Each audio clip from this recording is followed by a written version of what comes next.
Bom, eu gostaria de falar da sessão de ontem do Supremo Tribunal Federal. Quando o presidente Dias Toffoli abriu, eu pensei que ele fosse fazer um novo voto.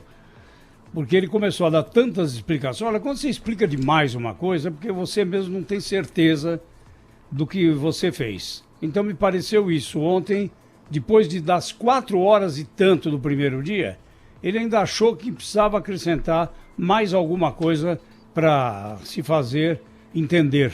O Cláudio Humberto deu aí uma dica, né, do porquê ele fez isso. Agora, o voto de Alexandre de Moraes também foi muito longo. Se cada ministro demorasse tanto para mostrar o seu notório saber jurídico, nós vamos avançar em 2020. Não vamos resolver essa questão do compartilhamento de dados ainda este ano. Tá demais, eles abusam um pouco da nossa paciência, né? É a TV, né, Zé? Todo mundo quer aparecer, todo mundo bota ali a melhor gravata, se prepara, tira o passaporte no rosto para não brilhar.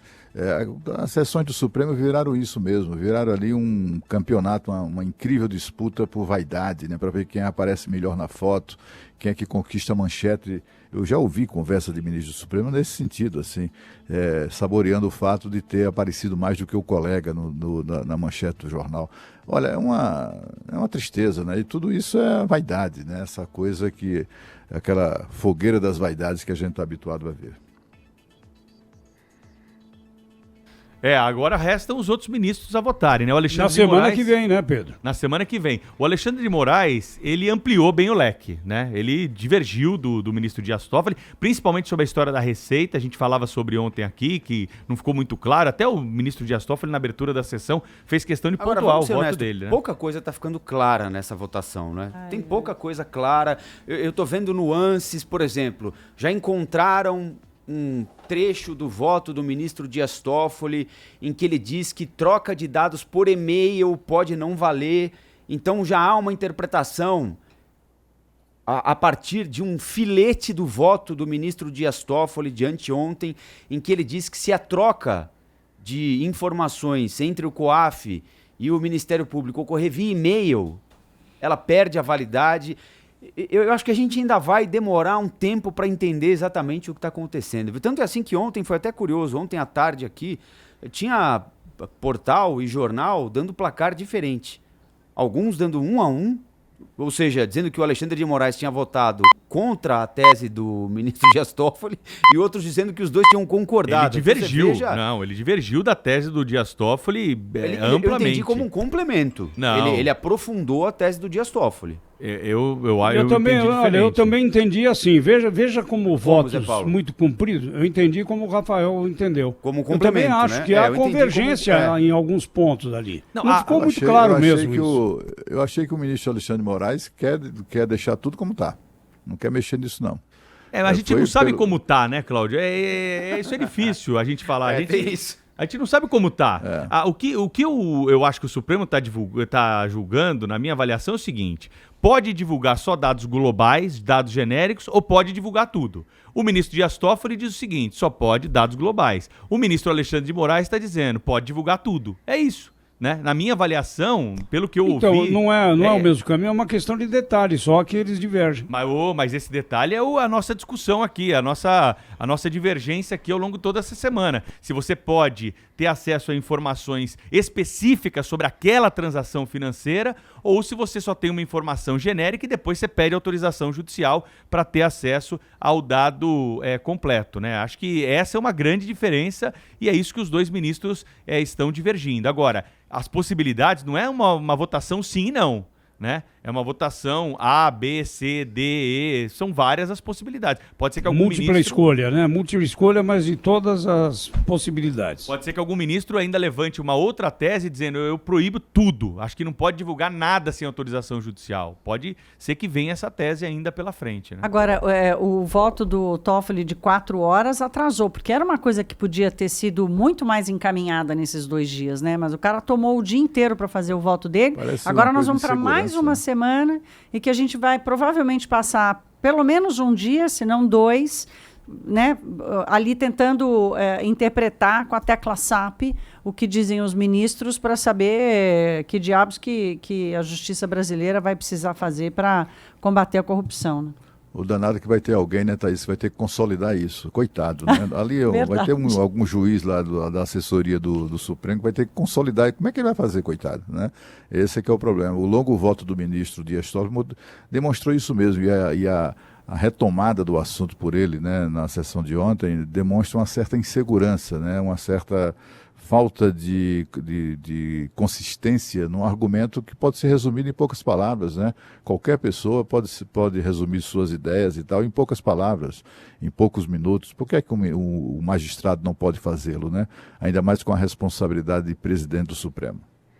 Bom, então vamos ouvir o Dias Toffoli, que abriu a sessão de ontem, dando um esclarecimento que ele é a favor de limitar o acesso às informações de pessoas e empresas nas investigações criminais, permitindo o uso de relatórios genéricos sem detalhamentos. Vamos ouvi-lo. É vedada a transferência da íntegra de documentos acobertados pelo sigilo fiscal e bancário, como a declaração de imposto de renda e de extratos bancários sem prévia autorização judicial. O ministro Alexandre de Moraes, então, empatou o placar. Ele lembrou de outros julgamentos em que o Supremo entendeu que os dados poderiam, sim, ser compartilhados. Para ele, a UIF, né, que é o antigo COAF, a Receita e o Banco Central, podem encaminhar relatórios na íntegra de forma espontânea, sempre que identificarem movimentações suspeitas ou quando houver pedido do Ministério Público. A Receita pode enviar tudo, todos os dados, todas as provas, todas as informações necessárias e que fizeram chegar ao lançamento definitivo do tributo. O restante, como a própria Receita faz, que não tenha relação com o caso, ou devolve ao contribuinte ou será destruída. Sempre haverá uma supervisão posterior judiciária no momento de receber ou não a denúncia, condenar ou não. No total, são 480 processos e 935 investigações que estão à espera dessa definição do Supremo. Em julho, o presidente e ministro Dias Toffoli suspendeu as apurações contra o senador Flávio Bolsonaro, que tinha como base movimentações atípicas do ex-assessor dele, Fabrício Queiroz. Uma decisão agora vai valer para todos os casos semelhantes no Brasil.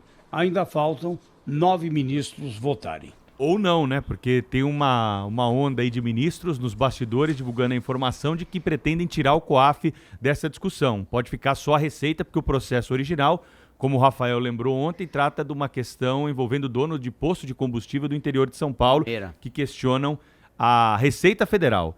Aí o presidente Dias Toffoli introduziu aí a história do COAF e alguns ministros têm falado aí nos bastidores que vão questionar essa introdução do COAF nesse julgamento que pode... Agora, a liminar dada pelo Dias Toffoli é relativa a dados do COAF. É do Flávio Bolsonaro. Né? E relativa a dados do COAF, não da Receita Federal. Ele juntou os dois, né? Ele juntou os dois por achar que tinha uma semelhança. Então não faz sentido agora quererem separar se a liminar que está sendo julgada, porque a liminar do Flávio Bolsonaro também está em julgamento, né? Não, ele julgou só ele colocou a liminar do Flávio Bolsonaro, a liminar foi dada, né? Mas ele não julgou a liminar, ele só julgou... até ele absolveu, né, os donos de postos do posto de combustível lá de Limeira. Então esse é o questionamento que deve vir à tona por algum ministro aí na semana que vem. Se o COAF fica ou não fica. Eu acho que deveria ficar também. Já resolve o assunto. COAF, Banco Central, Receita. O que vale para um, vale para todos. O que importa é o dado. Da onde ele está saindo, isso mesmo. É menos importante, né, em tese. Agora, acho que a explicação dos dois ministros aí foi bastante elucidativa do debate que está acontecendo no plenário do Supremo Tribunal Federal, né? Usar a declaração, fazendo uma comparação grosseira aqui, usar a comparação usar a declaração de imposto de renda incompatível com a movimentação financeira de um determinado indivíduo, de uma pessoa física ou de uma pessoa jurídica, ou detalhar essa declaração de imposto de renda? Que tipo de dado deve ser fornecido ao Estado investigador a partir de uma suspeita qualquer relativa a uma movimentação financeira considerada estranha? O voto do ministro Alexandre de Moraes, esse trecho que a gente separou aqui, é bastante educativo nesse sentido, né? De quem tem a compreensão de que o Estado tem direito a tudo quando suspeita de alguma coisa, né? Qual é a amplitude, né, dessa leitura, né? A gente estava falando aqui, tem muita gente que tem medo de dar, por exemplo, o CPF para nota fiscal, que fala, a Receita Federal vai acompanhar o meu dado, mas paga com cartão de débito ou com cartão de crédito. Então, já está registrado, né? Hoje, qualquer movimentação financeira que o indivíduo faça ou a empresa faça, já está registrado e a Receita Federal hoje já tem mecanismo para fazer esse cruzamento de dados, né? Então, não tem como qualquer incompatibilidade vai acender um alerta. Né? Agora, se ficar no âmbito do judiciário, qual é o problema? Se o COAF ou a Receita enviar alguma suspeita para o Ministério Público e o Ministério Público encaminhar para a Justiça, para julgamento. Qual é o problema? O problema é o vazamento, é isso? O problema é o vazamento, certamente, porque se esse então dado vamos acabar com o vazamento, Mas é o que eu falei aqui segunda-feira, o problema está no CNJ de punir o procurador, o delegado, o juiz que vaza essa informação. Que isso punição, que as contas... A força-tarefa aqui desse caso deveria estar voltada, Cláudio, a mecanismos que possam punir efetivamente quem divulga esses dados, quem faz o mau uso, quem chega lá para pressionar, para ameaçar alguém que tem acesso a esse dado sigiloso, né? Pois é, mas essas pessoas são os tais guardas da esquina, entendeu? São pessoas desconhecidas, são pessoas que ninguém sabe quem é o certo. O cara tá lá, o cara pegou, rompeu o seu sigilo, vaza o seu sigilo, e você não sabe direito quem foi, não vai saber nunca quem foi. Então, mas esse aqui é o problema. Reportar a movimentação atípica é vazar informação? Não, é vazar para a imprensa, é vazar para as redes sociais. Então, mas aí o problema não está O problema não está no acompanhamento e na investigação. O problema está na má-fé. Mas quem vaza é quem tem acesso ao dado, entendeu? É essa pessoa que vaza. O funcionário da Receita tem direito ao dado. Veja o que aconteceu. Então, aí é que está. Nós estamos fazendo agora um novo caminho aqui. O problema não é o compartilhamento. O problema é o vazamento. Não só o vazamento, controle, o problema também... Está sendo usado para chantagear as pessoas, está sendo usado para, como a expressão usada pelo ministro Dias Toffoli, para assassinar reputações. Está sendo usado para perseguir o que o ministro também mencionou, as chamadas investigações de gaveta. O que vai ser investigado não é o que tem sido investigado no Brasil, mais das vezes, não é a movimentação atípica, é a pessoa. É só você ver o que aconteceu com o Gilmar Mendes. É um exemplo ruim, porque a maior parte das pessoas não gosta dele. Com o Gilmar tá tudo bem. Mas assim... Tem um sistema... Tem gente que não se incomoda com isso, mas os caras tiveram a ousadia de fazer isso com o ministro do Supremo Tribunal Federal. Mas isso é má fé. Existe senha para você rastrear quem acessou aquele dado. É assim, senha. Isso foi feito na campanha eleitoral de 2010 contra a filha do então candidato José Serra. Mas acho que tem um outro direito importante também que a gente tem de lutar para preservar, que é o direito à intimidade dos dados. Nem todo brasileiro é bandido. Aliás, felizmente, a grande maioria dos brasileiros é formada por gente correta. Claro. Não dá para tratar todo mundo como bandido e não dá para sair por aí vasculhando a vida de todo mundo como se todo mundo fosse bandido, como aconteceu no caso desse dono de posto de gasolina lá em Limeira. O cara é dono de posto de gasolina lá em Limeira, tá trabalhando, tá dando duro lá, de repente alguém aparece, começa a vasculhar dado, diz que é pilantra, que lava dinheiro não sei para quem, que o crime organizado isso, que o crime organizado aquilo, e de repente a vida do cara vira um inferno porque em determinado momento alguém usou dado do COAF ou usou uma declaração de imposto de renda para passar a perna em alguém. Não dá para tratar todo mundo, Rafael, antecipadamente como se fosse bandido. Não é absoluto. Esse princípio não pode ser absoluto no Estado democrático. Assim como o Estado também não pode ser absoluto no direito de vasculhar a tua vida permanentemente. Exatamente, mas o Estado tem o dever de, numa movimentação estranha, em dados que ele detém, pode fazer de iniciar uma investigação. Justificando isso para o Poder Judiciário. No momento adequado. Exatamente. No momento adequado. Não no primeiro momento, porque isso pode nem virar um processo. Você vai atolar o judiciário com algo que não é necessário. Você precisa dar o direito... Nem toda investigação vai ser uma investigação condenatória. Tem investigação que absolve o sujeito, mas ele foi investigado. Por quê? Porque havia ali uma suspeita sobre algo que estava acontecendo que não condizia com a regularidade daquele histórico. E hoje, o sistema financeiro, ele já criou, vocês podem ver, quando vocês forem fazer transferência, fazer pagamento, você tem que determinar lá se é simplesmente uma transferência para crédito na conta corrente da pessoa, que, aliás, é a opção mais usada para quem está cometendo crime, ou você vai identificar se você está quitando empréstimo, se você está comprando cota, se geralmente, você tá... Thaís, gente que faz as coisas corretamente.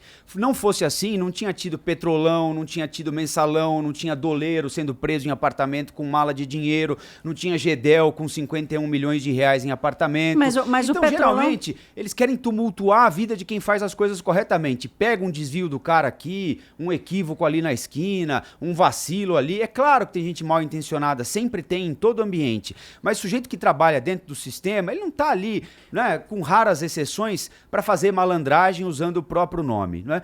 Quando o sujeito quer fazer malandragem da grossa, faz como fez o Dario, pede dinheiro pro presidente do Paraguai, guarda 51 milhões de reais em Salvador e vida que segue. Mas, esses Rafael, aí geralmente estão tranquilos. O COAF existe há 20 anos e o primeiro escândalo que aparece é com o filho do presidente da República. Quer dizer, está muito claro que foi uma coisa dirigida por um cidadão funcionário público do Poder Judiciário que resolveu usar essa informação politicamente. Então, assim, há 20 anos que a gente está sob a vigilância do sistema financeiro para movimentações atípicas. E até hoje, deve ter casos que houve equívocos? Deve, assim como a Receita Federal. Você cai na malha fina por uma coisa que você preencheu errado na receita, você é obrigado a retificar e ir lá e corrigir a informação. Então, assim, a gente está falando depois de 20 anos, um caso que tem uma digital absolutamente política, que é o filho do presidente da República. Hoje a gente está condenando o sistema como se o sistema estivesse falhando há 20 anos.